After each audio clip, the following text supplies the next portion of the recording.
ನಟಿ ತ್ರಿಷಾ ಬಗ್ಗೆ ವಿವಾದಾತ್ಮಕ ಮಾತು, ಅರೆಸ್ಟ್. ದ್ರಾವಿಡ ನೆಲದಲ್ಲಿ ಸಂಘರ್ಷ, ದೊಡ್ಡ ಹೈಡ್ರಾಮಾ. ಇದುವೇ ಚಿತ್ರರಂಗದ ಎರಡನೇ ಸ್ಟೋರಿ. ಉದಯನಿಧಿಗೆ ತ್ರಿಷಾ ಕಂಟಕ.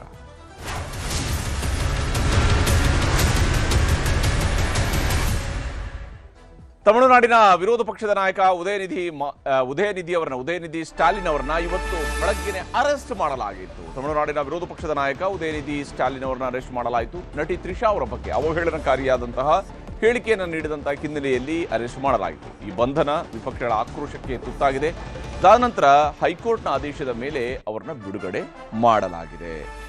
ದ್ರಾವಿಡದ ನೆಲದಲ್ಲಿ ಈ ರೀತಿಯಾದಂತಹ ರಾಜಕೀಯ ವೈಷಮ್ಯ, ದ್ವೇಷ ಇವೆಲ್ಲವೂ ಕೂಡ ಬಹಳ ದೊಡ್ಡ ಮಟ್ಟದಲ್ಲಿ ಇದ್ದಂಥದ್ದು. 90ರ ದಶಕ ಇದಕ್ಕೆ ಬಹಳ ದೊಡ್ಡ ಸಾಕ್ಷಿಯಾಗಿತ್ತು ತಮಿಳುನಾಡು. ಈಗ 2026ರಲ್ಲಿ ಬದಲಾದಂತಹ ರಾಜಕೀಯದಲ್ಲೂ ಕೂಡ ಮತ್ತದೇ ಸಂಘರ್ಷ ಗೋಚರಿಸ್ತಾ ಇದೆ. ನಟಿ ತ್ರಿಷಾ ಬಗ್ಗೆ ಆಕ್ಷೇಪಾರ್ಹ ಹೇಳಿಕೆಯನ್ನ ಉದಯನಿಧಿಯವರು ಕೊಟ್ಟಿದ್ದಾರೆ ಅನ್ನುವಂಥದ್ದು ಇಲ್ಲಿರುವಂತಹ ಆರೋಪ. ತಮಿಳುನಾಡಿನ ವಿರೋಧ ಪಕ್ಷದ ನಾಯಕ ಉದಯನಿಧಿಯವರನ್ನ ಇವತ್ತು ಬೆಳಗ್ಗೆನೆ ಪೊಲೀಸರು ಅವರ ಮನೆಗೆ ಹೋಗಿ ಅವರನ್ನ ಬಂಧಿಸ್ತಾರೆ. ನೀಲಂಕರೈ ನಿವಾಸದಿಂದ ಉದಯನಿಧಿಯವರನ್ನ ಬಂಧಿಸಲಾಯಿತು. ಈ ಬಂಧನದ ಹಿಂದೆ ವಿಜಯ್ ಅವರ ಸರ್ಕಾರದ ಬಗ್ಗೆಯೂ ಕೂಡ ಆಕ್ರೋಶ ವ್ಯಕ್ತವಾಗಿತ್ತು. ತಂಜಾವೂರಿನಲ್ಲಿ ಕಾವೇರಿ ವಿವಾದದ ಬಗ್ಗೆ ಒಂದು ಪ್ರತಿಭಟನಾ ರ್ಯಾಲಿಯನ್ನು ಹಮ್ಮಿಕೊಂಡಿದ್ರು. ಅದರಲ್ಲಿ ಸೋಮವಾರ ಪ್ರತಿಭಟನಾ ಸಭೆಯನ್ನು ಉದ್ದೇಶಿಸಿ ಮಾತಾಡುವಾಗ ಮುಖ್ಯಮಂತ್ರಿ ವಿರುದ್ಧ ಟೀಕಾ ಪ್ರಹಾರವನ್ನು ನಡೆಸಿದ್ರು. ಅಷ್ಟೇ ಅಲ್ಲದೆ ಆ ಸಂದರ್ಭದಲ್ಲಿ ತ್ರಿಷಾ ಅನ್ನುವಂಥದ್ದು ಕಾರ್ಯಕರ್ತರು ಘೋಷಣೆಯನ್ನ ಕೂಗುವಂತ ಕೆಲಸವನ್ನ ಮಾಡ್ತಾರೆ. ನೇರವಾಗಿ ಉದಯನಿಧಿಯವರ ಬಾಯಿಂದ ಬರೆದಿದ್ರು ಕೂಡ ಅದು ಅವರು ಜನರನ್ನ ಆ ರೀತಿಯಾಗಿ ಇನ್ಸ್ಟಿಗೇಟ್ ಮಾಡಿದ್ದಾರೆ ಅಂತೇಳಿ ತಮ್ಮ ಭಾಷಣವನ್ನು ಅರ್ಧಕ್ಕೆ ನಿಲ್ಲಿಸಿ ಲೇವಡಿಯ ನಗೆಯನ್ನ ನಗ್ತಾ ಆ ಮೂಲಕ ಕಾರ್ಯಕರ್ತರ ಮಾತುಗಳನ್ನು ಅವರು ಉತ್ತೇಜಿಸಿದ್ದಾರೆ ಅನ್ನೋ ರೀತಿಯಲ್ಲಿ ಉದಯನಿಧಿಯವರ ಮಾತು ಅವತ್ತಿತ್ತು. ಅದನ್ನು ನಿಮಗೆ ತೋರಿಸ್ತೀನಿ. ஒரு சொட்டு தண்ணீர் கூட வரல. ஆனா இத பத்தி இருக்கக்கூடிய முதலமைச்சர் வாயை திறந்து பேசுறாரா? பேச மாட்டேங்கிறாரு. அவருக்கு இருக்கக்கூடிய ஒரே கவலை என்ன? திமுக மேல என்ன பொய் வழக்கு போடலாம், என்ன பொய் கேஸ் போடலாம்.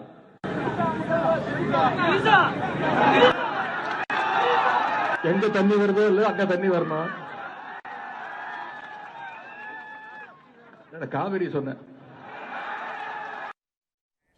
ಹೀಗೆ ಇಲ್ಲಿ ನೀರು ಬರ್ದಿರೋ ಪರವಾಗಿಲ್ಲ, ಅಲ್ಲಿ ನೀರು ಬರಬೇಕು ಅಂತ ಹೇಳಿದ್ರು. ಅದಾನಂತರ ಅವರು ಹೇಳ್ತಾರೆ ಕಾವೇರಿ ಬಗ್ಗೆ ನಾನು ಹೇಳಿದ್ದು ಅಂತ ಹೇಳ್ಕೊಂಡು. ಆದರೆ ಅಲ್ಲಿ ಅಷ್ಟೊತ್ತಿಗಾಗಲಿ ಜನ ತ್ರಿಷಾ ಅಂತ ಹೇಳುವಂತಹ ಮಾತುಗಳು ವ್ಯಕ್ತವಾಗಿತ್ತು.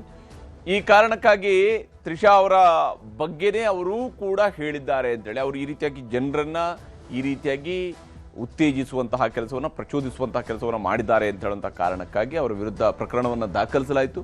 ಅಷ್ಟೇ ಉದಯನಿಧಿ ಸ್ಟಾಲಿನ್ ತಮಿಳುನಾಡು ವಿಧಾನಸಭೆಯ ಪ್ರತಿಪಕ್ಷ ನಾಯಕ ಅವರನ್ನ ಮೊನ್ನೆ ತನಕ ಅವರು ಉಪಮುಖ್ಯಮಂತ್ರಿ ಆಗಿದ್ದಂಥವ್ರು, ಅವರನ್ನ ಇವತ್ತು ಬೆಳಗ್ಗೆ ಅವರ ಮನೆಯಿಂದ ಅರೆಸ್ಟ್ ಮಾಡಲಾಯಿತು. ರಾಜಕೀಯವಾಗಿ ತಮಿಳುನಾಡಿನಲ್ಲಿ ಈ ರೀತಿಯಾದಂತಹ ಅರೆಸ್ಟ್ಗಳು ಸರ್ವೇ ಸಾಮಾನ್ಯ ಅನ್ನೋಂಥ ರೀತಿಯಲ್ಲಿ ಆಗೋಗಿತ್ತು. ಹಿಂದೆ ಜಯಲಲಿತಾ ಅವ್ರನ್ನ ಅರೆಸ್ಟ್ ಮಾಡಿಸಿರೋದು, ಅದಾದ ನಂತರ ಕರುಣಾನಿಧಿ ಅವ್ರನ್ನ ಅರೆಸ್ಟ್ ಮಾಡಿಸಿರೋದು, ಇವೆಲ್ಲವೂ ನಡೆದಿತ್ತು ರಾಜಕೀಯದಲ್ಲಿ. ಈಗ ಉದಯನಿಧಿ ಅವರನ್ನ ಬಂಧಿಸಿದ ನಂತರ ಅವರನ್ನ ಬಿಡುಗಡೆ ಮಾಡುವಂತಹ ಕೆಲಸ ಕೂಡ ಮಾಡಲಾಯಿತು.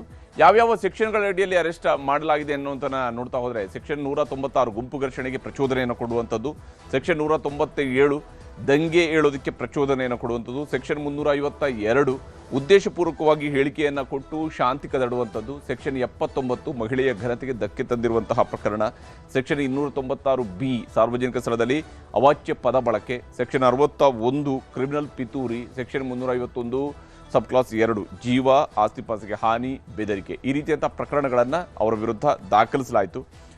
ಬಂಧನದ ಬಳಿಕ ಉದಯನಿಧಿ ಅವರನ್ನ ಈಗ ರಿಲೀಸ್ ಮಾಡಲಾಗಿದೆ. ಬಂಧನವನ್ನು ಪ್ರಶ್ನಿಸಿ ಜಾಮೀನಿಗಾಗಿ ಉದಯನಿಧಿಯವರು ಅರ್ಜಿಯನ್ನು ಸಲ್ಲಿಕೆ ಮಾಡಿದ್ರು. ಮದ್ರಾಸ್ ಹೈಕೋರ್ಟ್ನಲ್ಲಿ ಉದಯನಿಧಿಯವರ ಅರ್ಜಿ ವಿಚಾರಣೆಯನ್ನು ಕೈಗೆತ್ತಿಕೊಂಡಂತಹ ನ್ಯಾಯಾಲಯ ನಂತರ ಅವರಿಗೆ ಸ್ಟೇಷನ್ ಬೇಲ್ ಮೇಲೆ ರಿಲೀಸ್ ಮಾಡೋದಕ್ಕೆ ನಿರ್ದೇಶನವನ್ನು ಕೊಟ್ಟಿದೆ.